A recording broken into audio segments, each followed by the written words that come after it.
Mi nombre es Tomás Villarreal, tengo 66 años, y el día que mi yerno Alejandro intentó cambiar las cerraduras de mi casa para echarme de mi propio hogar, jamás imaginó que yo había estado preparando una sorpresa durante meses que cambiaría su vida para siempre. Porque resulta que cuando alguien subestima a un viejo que construyó su patrimonio con trabajo y astucia, puede llevarse el golpe más grande de su existencia. Imagínate la escena. Llego a mi casa después de ir al médico y encuentro a Alejandro con un cerrajero en la puerta principal, cambiando la chapa de mi propia casa. Cuando me ve llegar, ni siquiera se inmuta. Me mira con esa sonrisa arrogante que había perfeccionado y me dice que ya es hora de que me mude a un lugar más apropiado para mi edad. Tomás, me dice como si fuera su empleado, Andrea y yo decidimos que esta casa es demasiado grande para vos.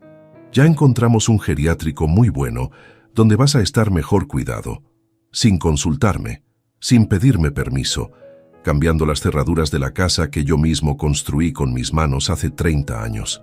Pero lo que Alejandro no sabía es que durante los últimos 6 meses había estado observando cada uno de sus movimientos.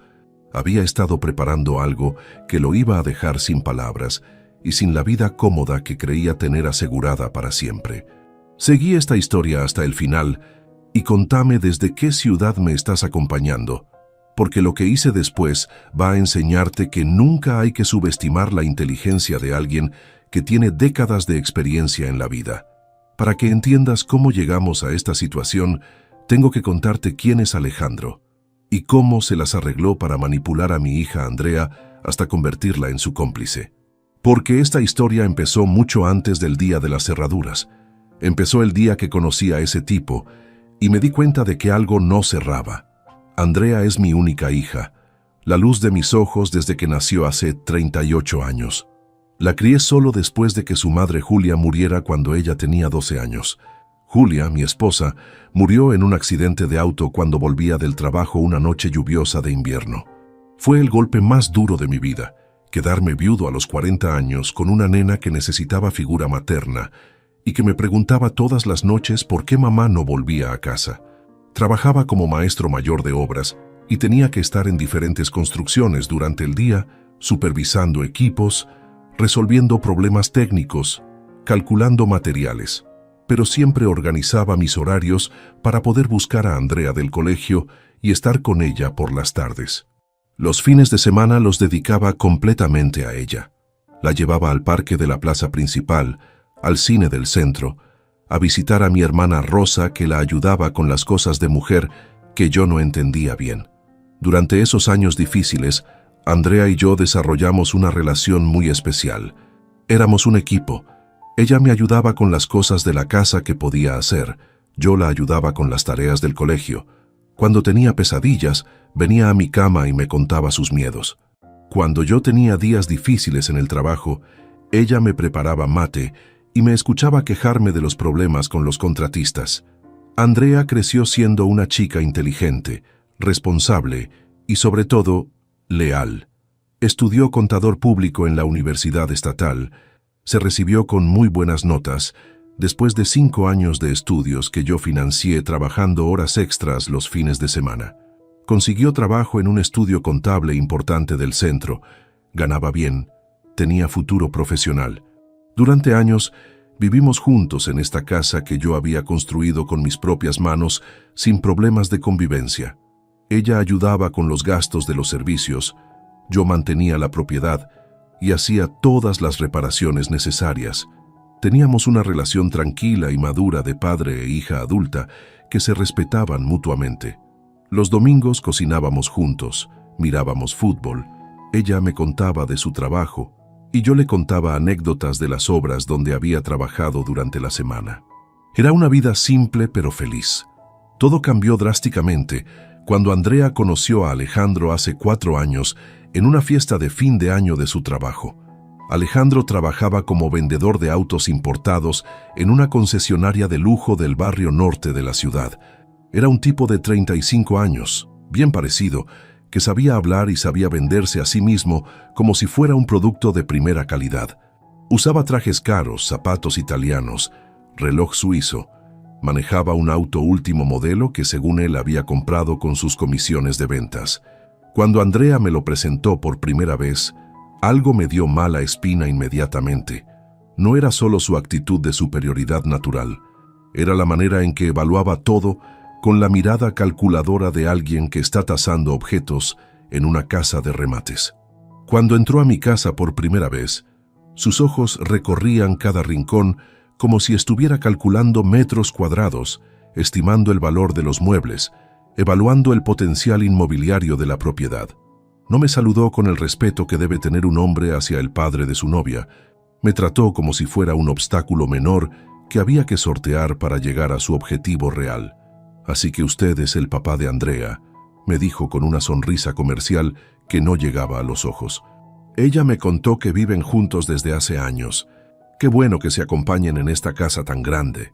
Se acompañen, como si fuéramos dos solteros que compartían gastos por conveniencia económica, en lugar de ser padre e hija con una relación familiar normal.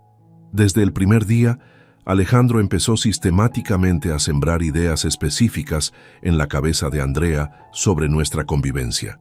No lo hacía de manera directa, sino con comentarios aparentemente inocentes que se acumulaban como gotas de veneno. ¿No te parece raro vivir con tu papá siendo una mujer independiente de 34 años? Le decía durante sus cenas románticas. Las mujeres profesionales de tu edad normalmente tienen su propio espacio, su propia intimidad. ¿No te limita en tu vida social tener que considerar siempre la presencia de tu padre?, agregaba en otras ocasiones. Debe ser complicado traer amigas a casa o organizar reuniones cuando él está siempre ahí. Andrea, que nunca había tenido problemas con vivir conmigo, que nunca había visto nuestra convivencia como algo anormal o limitante, empezó gradualmente a cuestionarse cosas que antes veía como completamente naturales y cómodas. «Papá», me empezó a decir después de algunas semanas de estar con Alejandro, «¿no te molesta que yo viva acá? ¿No preferirías tener tu privacidad total? ¿No te sentís limitado en tus actividades?» Privacidad. Una palabra que nunca había sido problema entre nosotros, que nunca había generado conflictos en 30 años de convivencia. De repente se volvía central en nuestras conversaciones cotidianas. Alejandro también empezó estratégicamente a hacer comentarios negativos sobre la casa, sobre el barrio, sobre mi estilo de vida, sobre mi edad, siempre de manera indirecta, siempre disfrazado de preocupación genuina. «Esta zona se está volviendo muy insegura últimamente», decía mientras caminábamos por el barrio que había sido mi hogar durante 30 años. «Los delincuentes buscan casas grandes con una sola persona mayor viviendo. Son blancos fáciles porque no pueden defenderse. Tu papá debería considerar mudarse a algo más seguro», le decía a Andrea, cuando creía que yo no estaba escuchando. «Los viejos que viven solos en casas grandes son víctimas perfectas para los ladrones». Los viejos. Alejandro hablaba de mí como si fuera un anciano decrépito e indefenso. Cuando yo tenía 62 años en ese momento, estaba en perfectas condiciones físicas y había trabajado toda mi vida en construcción, manejando herramientas pesadas y supervisando obreros. Durante el primer año de su relación con Andrea, las cosas siguieron aparentemente normales en la superficie de nuestra vida familiar, pero yo empecé a notar cambios sutiles pero constantes en la actitud de mi hija hacia mí y hacia nuestra convivencia. Había empezado a ver nuestra vida juntos como un problema que necesitaba solución en lugar de como algo natural y cómodo. Había empezado a evaluar mi capacidad de vivir solo como si fuera su responsabilidad personal supervisarme y protegerme. «Papá», me empezó a decir con frecuencia creciente, «¿te acordás siempre de tomar todos los remedios en los horarios correctos? ¿Cerrás bien todas las puertas y ventanas cuando salís de casa? ¿No te parece que necesitas ayuda con algunas tareas domésticas?»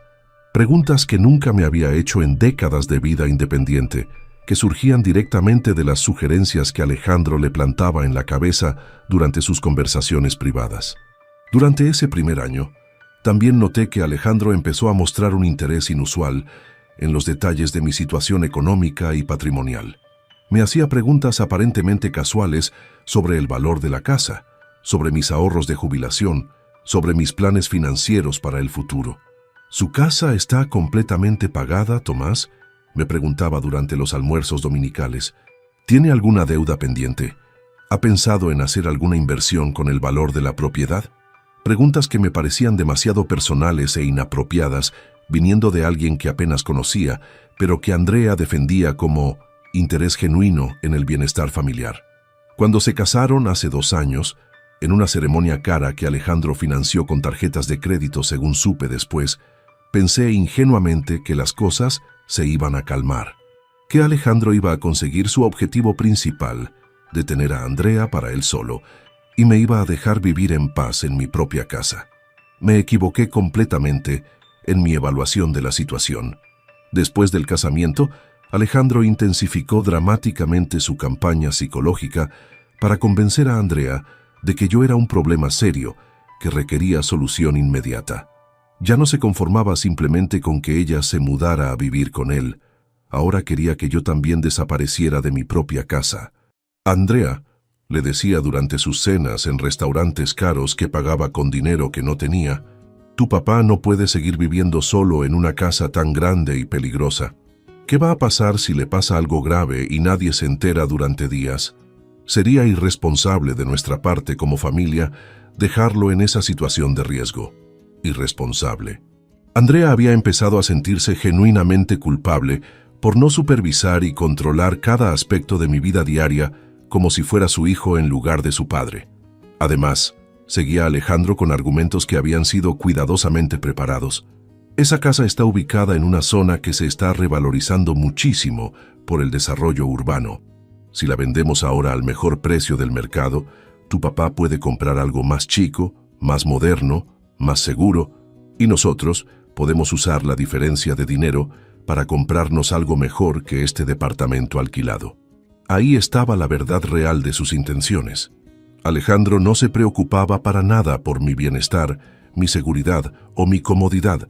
Se preocupaba exclusivamente por el valor comercial de mi propiedad y por cómo podía acceder a ese dinero para financiar su propio estilo de vida. Andrea, influenciada por meses de manipulación psicológica sistemática, empezó a presionarme activamente para que considerara la posibilidad de mudarme a algo más pequeño y apropiado para mi edad. Papá, me decía cada vez que venía a visitarme, esta casa realmente te queda demasiado grande para una persona sola. Tenés 4 dormitorios grandes y usás solamente uno. Tenés un comedor para 8 personas y siempre comés solo. El mantenimiento debe ser muy caro y complicado. Era cierto que la casa era grande, pero la había diseñado y construido pensando en formar una familia numerosa con Julia, pensando en nietos que vinieran a pasar vacaciones, pensando en reuniones familiares con hermanos y primos. Después de la muerte de Julia, cada rincón de esa casa tenía recuerdos invaluables que no quería abandonar jamás. Además, la había pagado trabajando duro durante 20 años, calculando cada ladrillo, mezclando cada balde de cemento, instalando cada caño y cada cable. Era mía por derecho legal, por trabajo honesto y por amor familiar. Pero Andrea había empezado a ver la casa exclusivamente con los ojos mercantiles de Alejandro, como un activo inmobiliario mal aprovechado en lugar de como un hogar lleno de historia personal y familiar. Las visitas de Andrea a la casa se volvieron progresivamente más espaciadas en el tiempo y más tensas en el ambiente. Cuando venía, ya no era para pasar tiempo de calidad conmigo como habíamos hecho durante décadas. Venía específicamente para evaluar y supervisar cómo estaba viviendo, como si fuera una inspectora social. Revisaba sistemáticamente si había comida suficiente y fresca en la heladera, si la casa estaba limpia según sus nuevos estándares elevados, si yo me veía bien de salud según los parámetros que Alejandro le había enseñado a observar. Papá, me decía después de cada una de estas inspecciones disfrazadas de visitas familiares, me preocupa mucho verte tan solo en esta casa enorme. ¿No te sentís aislado socialmente? ¿No extrañás tener más compañía diaria? Aislado. Yo tenía amigos cercanos en el barrio donde había vivido durante décadas. Jugaba al dominó en el club social 2 veces por semana con compañeros de toda la vida. Mantenía contacto regular con excompañeros de trabajo que me invitaban a asados familiares. Pero para Andrea, constantemente influenciada por las opiniones de Alejandro, mi vida social normal no era suficiente. Según su nueva perspectiva, cualquier persona mayor que viviera sola estaba automáticamente aislada y necesitaba supervisión institucional. Hace aproximadamente un año, empezaron con propuestas concretas y específicas. Alejandro había encontrado lo que él describía como el lugar perfecto para mí. Una residencia para adultos mayores que supuestamente tenía todas las comodidades modernas y servicios especializados. «Tomás», me dijo Alejandro durante una de sus visitas dominicales, hablando con esa falsa preocupación paternalista que había perfeccionado a través de la práctica, «Andrea y yo visitamos un lugar realmente increíble la semana pasada. Tiene enfermeras especializadas disponibles las 24 horas del día, actividades recreativas organizadas, gente de su edad con intereses similares. Va a estar muchísimo mejor atendido que acá viviendo solo. Gente de mi edad. Como si yo fuera demasiado viejo para relacionarme normalmente con personas de diferentes edades.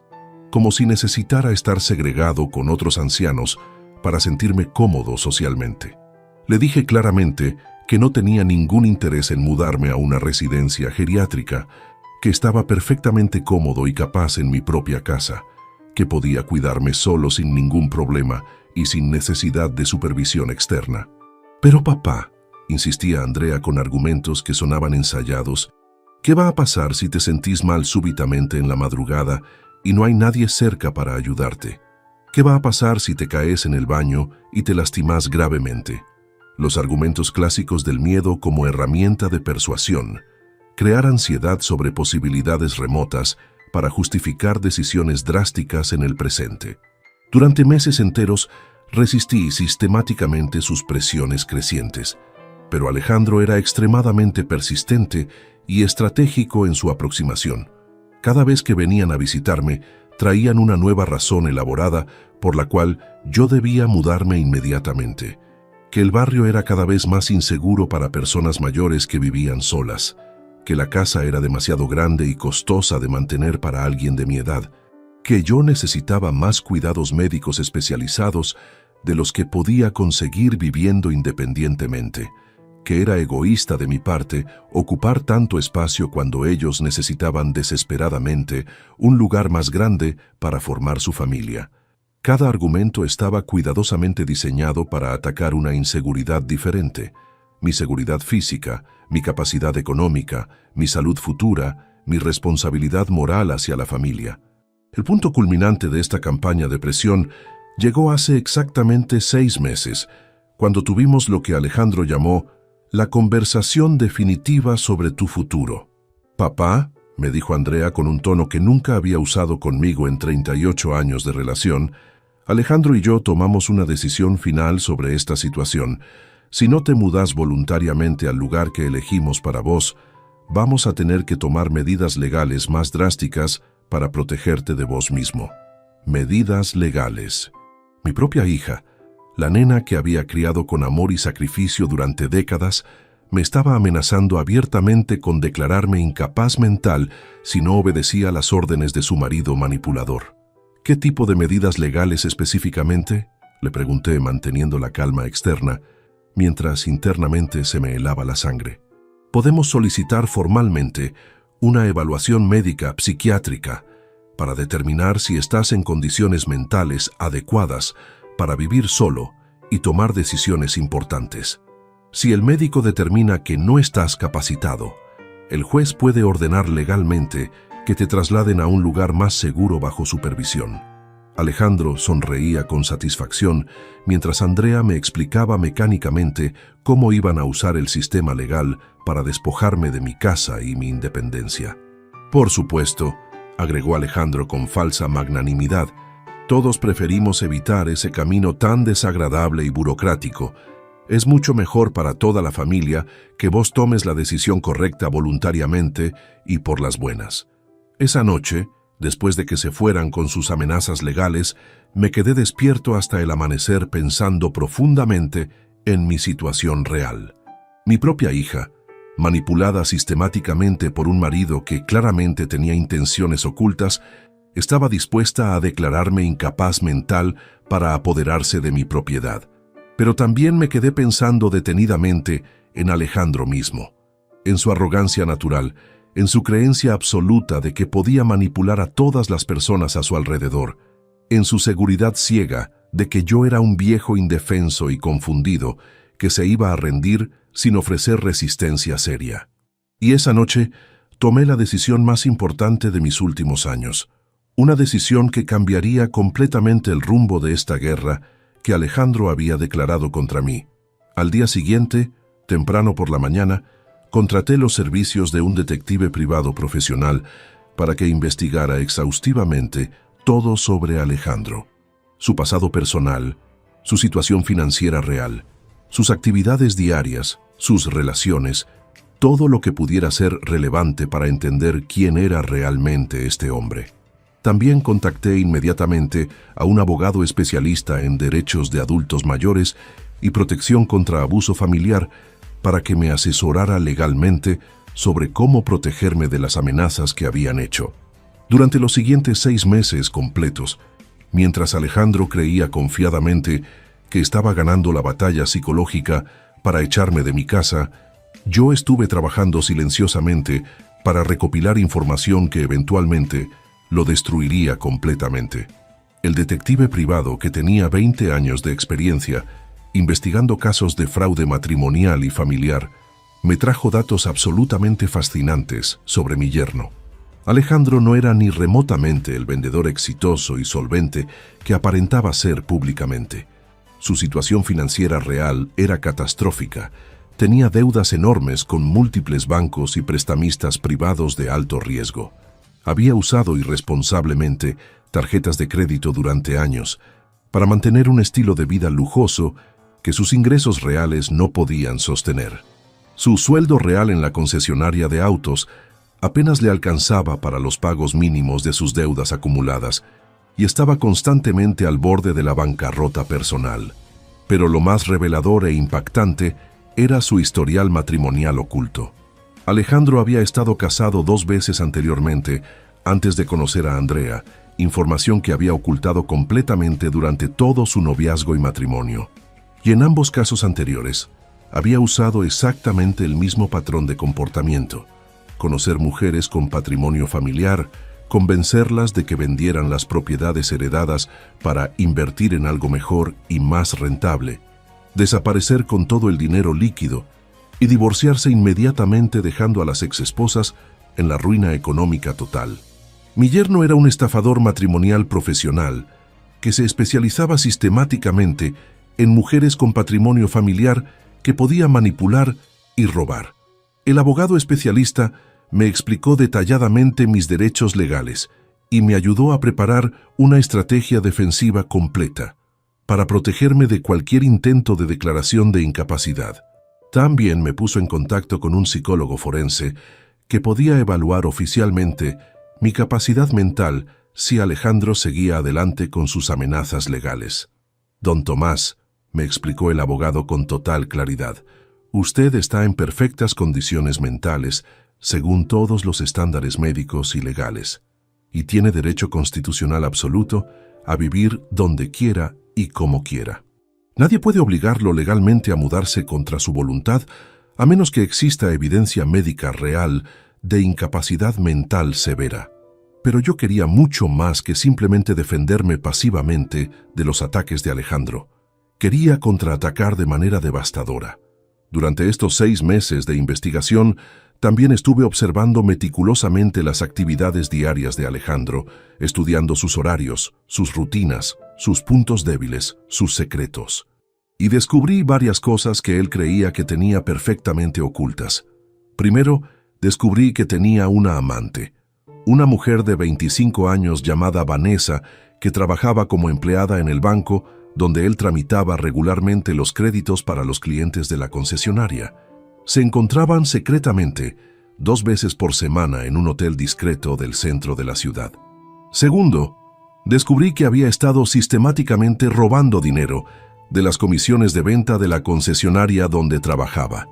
falsificaba documentos de venta y facturas para quedarse con porcentajes del dinero que legalmente debía entregar completo a la empresa.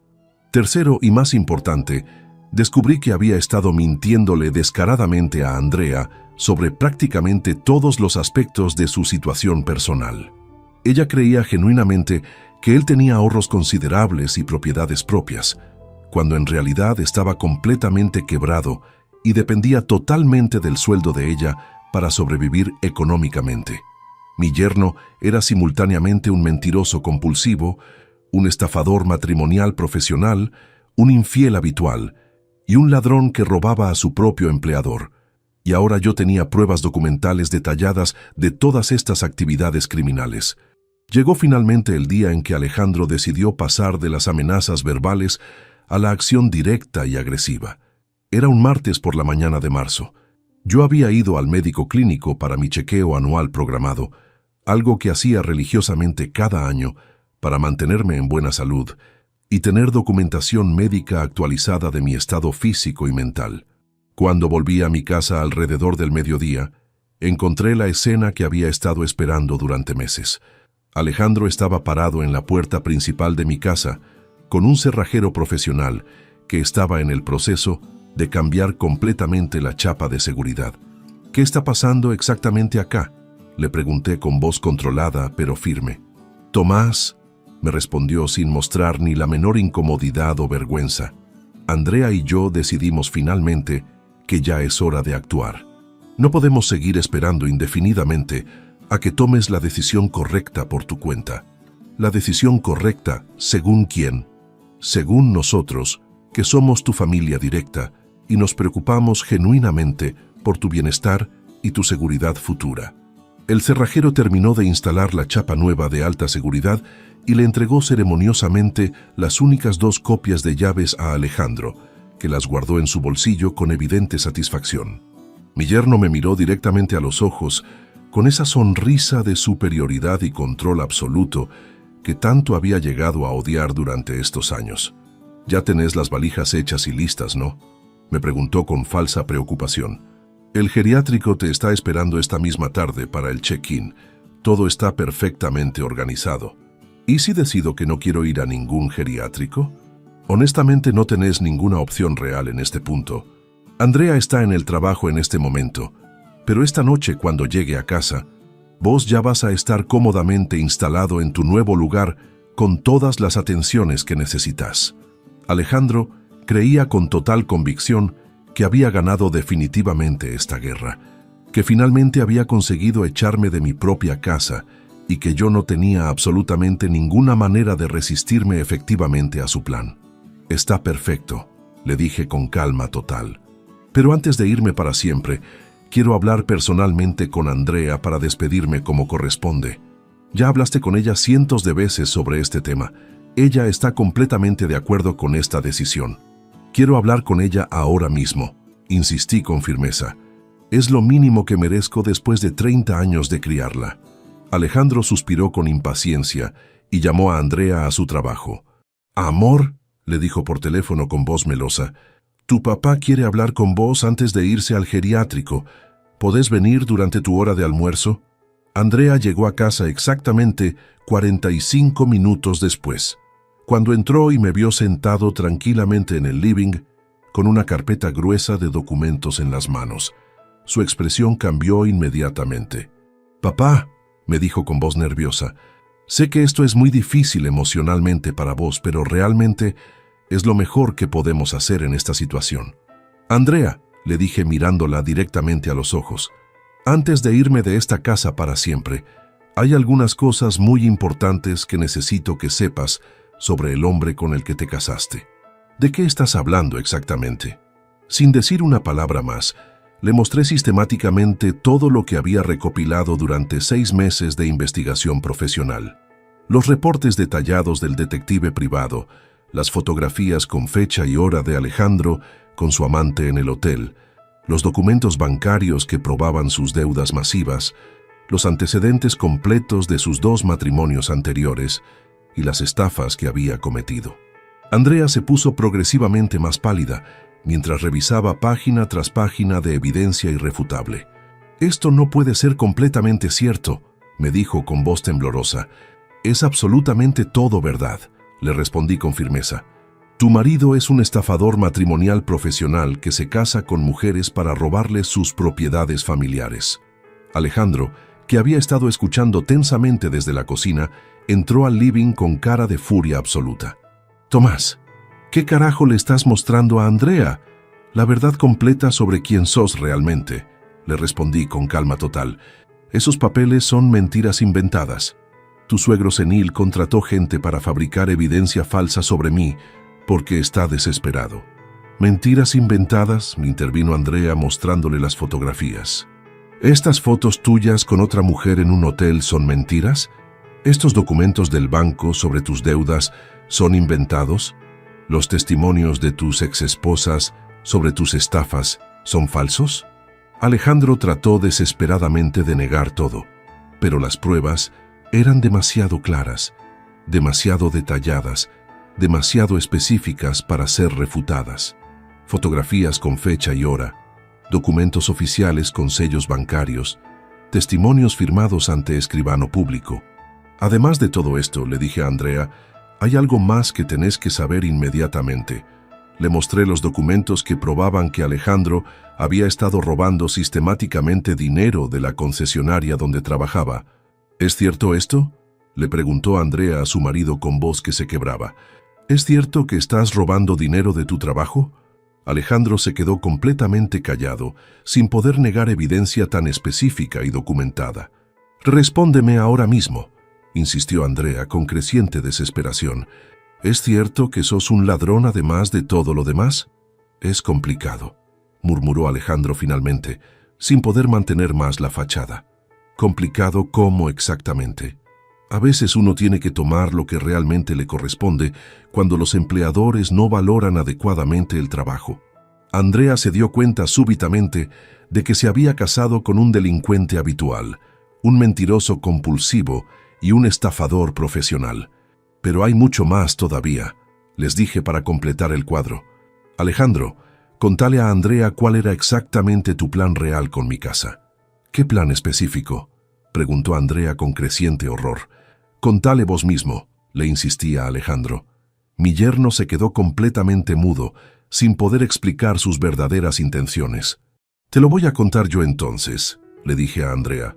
«Tu marido quería que yo vendiera mi casa supuestamente para invertir el dinero en algo más seguro y rentable, pero en realidad planeaba usar toda esa plata para pagar sus deudas masivas y después divorciarse de vos exactamente igual que hizo con sus 2 esposas anteriores».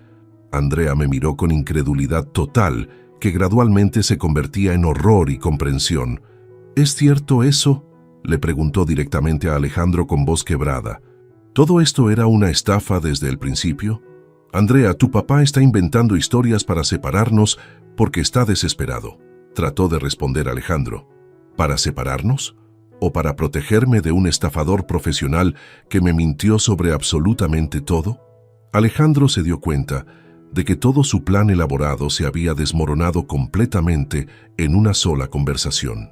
«Además de todo esto», agregué para completar su destrucción, «ya llamé esta mañana a la policía para denunciar formalmente los robos sistemáticos en la concesionaria. También llamé al gerente del banco para informarle sobre los créditos fraudulentos que tramitaste usando información falsa». Alejandro se puso blanco como papel. «¿Qué fue exactamente lo que hiciste?», me preguntó con pánico creciente. «Lo que tendría que haber hecho hace meses, proteger a mi familia de un depredador como vos». «¿Y también llamaste a la concesionaria?», preguntó temblando. «Por supuesto. Tu jefe va a recibir esta tarde copias de toda la evidencia de tus robos, junto con los documentos que prueban que usaste información confidencial de clientes para beneficio personal». Esa misma tarde, tal como había prometido, la policía arrestó a Alejandro directamente en la concesionaria delante de todos sus compañeros de trabajo. Lo acusaron formalmente de fraude agravado, apropiación indebida, falsificación de documentos comerciales y violación de la confidencialidad bancaria. Las pruebas meticulosamente recopiladas por el detective privado durante 6 meses fueron absolutamente clave para que la investigación policial progresara rápidamente. Andrea se quedó conmigo en la casa esa noche, llorando inconsolablemente por haber sido engañada tan completamente y pidiendo perdón desesperadamente por haber dudado de mi juicio durante tantos años. «Papá», me dijo entre lágrimas, «¿cómo pude ser tan completamente ciega a quien era realmente? Porque ese tipo es un manipulador profesional con años de experiencia», le expliqué pacientemente. «Sabe exactamente cómo leer a las mujeres vulnerables y cómo explotarlas emocionalmente. ¿Podés alguna vez perdonarme por haberte tratado tan mal?» «Ya te perdoné completamente», le dije abrazándola, «pero ahora tenés que aprender de esta experiencia terrible para que nunca vuelva a pasarte». Los meses siguientes fueron extremadamente duros para Andrea emocionalmente. Tuvo que enfrentar el escándalo público del arresto de Alejandro, el proceso judicial completo por múltiples delitos y el doloroso proceso de divorcio mientras él estaba en prisión preventiva. Durante el juicio, que se extendió por 4 meses, salieron a la luz detalles adicionales sobre el patrón de comportamiento de Alejandro. Sus 2 exesposas testificaron valientemente sobre el exactamente mismo método de estafa que había intentado usar conmigo. «Es un depredador que busca sistemáticamente familias con patrimonio», declaró la primera exesposa. «Se casa con las hijas para acceder a las propiedades de los padres. Usa el amor como herramienta para robar», agregó la segunda. «Te hace creer que estás formando una familia, cuando en realidad estás financiando su vida de lujo». El juez, después de escuchar todos los testimonios y revisar toda la evidencia, lo describió durante la sentencia como un depredador social que se especializa en destruir familias trabajadoras por beneficio económico personal. Alejandro fue finalmente condenado a 8 años de prisión efectiva sin posibilidad de libertad condicional antes de cumplir al menos 5 años. Sus bienes restantes fueron embargados para compensar parcialmente a todas sus víctimas.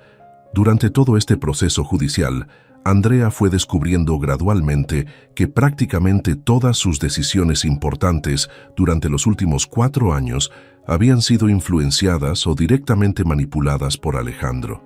Desde su decisión de mudarse del departamento donde vivíamos cómodamente, hasta su cambio de actitud hacia mí, hasta sus ideas sobre mi capacidad de vivir independientemente.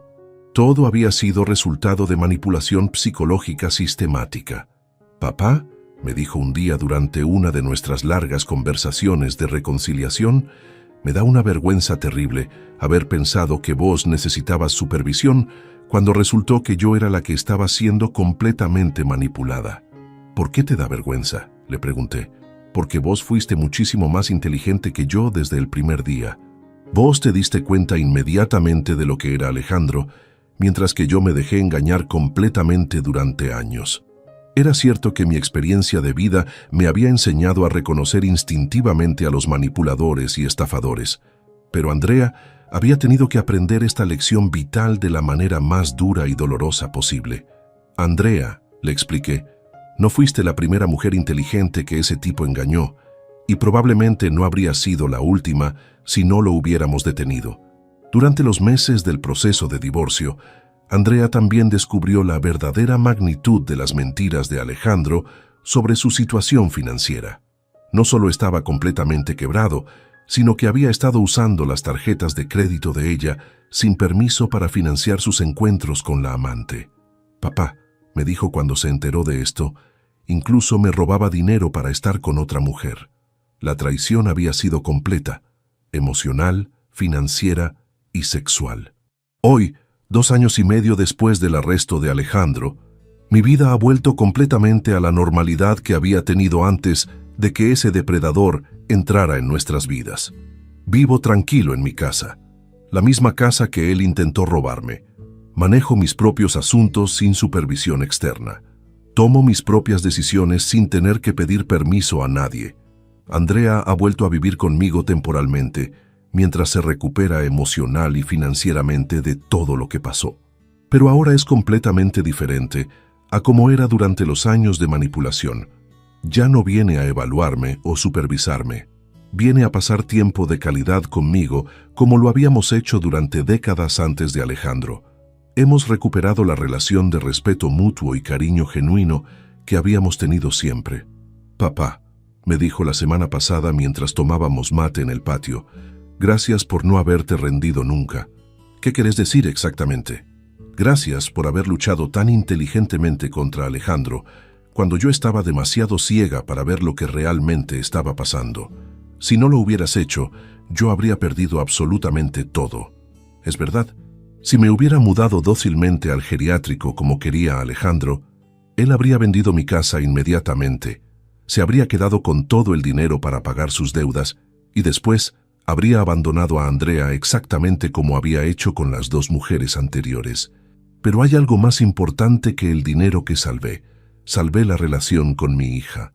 Durante esos meses terribles cuando Andrea estaba bajo la influencia de Alejandro, habíamos perdido completamente la conexión emocional que habíamos cultivado durante décadas.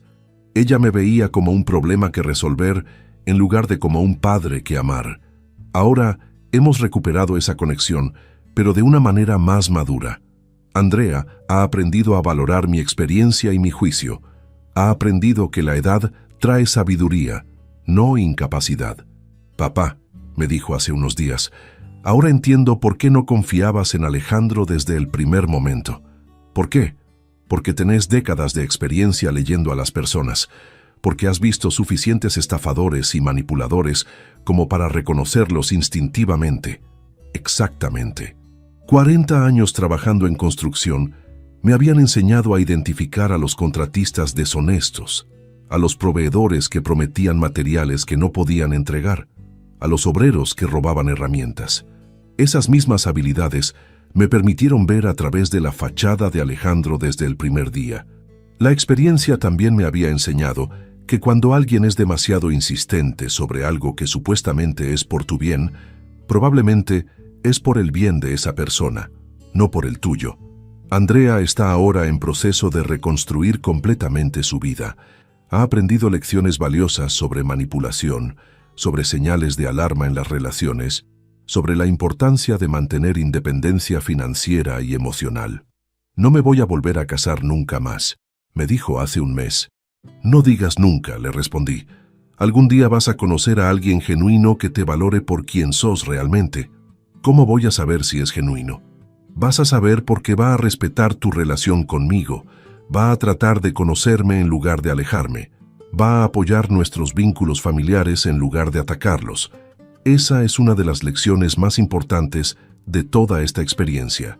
Los depredadores siempre tratan de aislar a sus víctimas de las redes de apoyo familiar, porque saben que la familia puede ver lo que las víctimas no pueden ver cuando están siendo manipuladas. El día que Alejandro intentó cambiar las cerraduras de mi casa, creía que estaba dando el golpe final para conseguir mi propiedad. No tenía idea de que en realidad estaba dando el primer paso hacia su propia destrucción total. Había subestimado completamente a un viejo de 66 años que había sobrevivido décadas en el mundo de la construcción, donde los estafadores y manipuladores son moneda corriente. Había calculado mal las consecuencias de atacar a alguien que tenía los recursos, la experiencia y la determinación para contraatacar de manera devastadora, y había olvidado que cuando alguien intenta robarte tu hogar, estás luchando por tu supervivencia. Y cuando alguien lucha por su supervivencia, es capaz de cosas que los depredadores nunca esperan. Durante estos 2 años desde su arresto, he reflexionado mucho sobre las lecciones de esta experiencia. Primero, que hay depredadores sofisticados que estudian específicamente a las familias para identificar vulnerabilidades.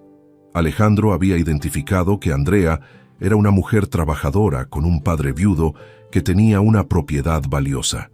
Eso la convertía en un objetivo perfecto. Segundo, que estos depredadores usan el amor familiar como arma de manipulación. Convierten a los hijos en cómplices involuntarios usando la culpa, el miedo y el sentido de responsabilidad familiar. Tercero, que la experiencia de vida es una ventaja enorme en estas situaciones. Los años me habían enseñado a reconocer patrones de comportamiento sospechoso que Andrea, por su edad, no podía identificar. Cuarto, que la información es poder. 6 meses de investigación profesional me dieron las armas necesarias para destruir completamente a Alejandro. Quinto, que nunca hay que rendirse cuando están atacando lo que más valoras. Mi casa no era solo una propiedad, era mi hogar, mis recuerdos, mi historia. Valía la pena luchar por ella, pero la lección más importante es que los vínculos familiares genuinos pueden sobrevivir incluso a la manipulación más sofisticada.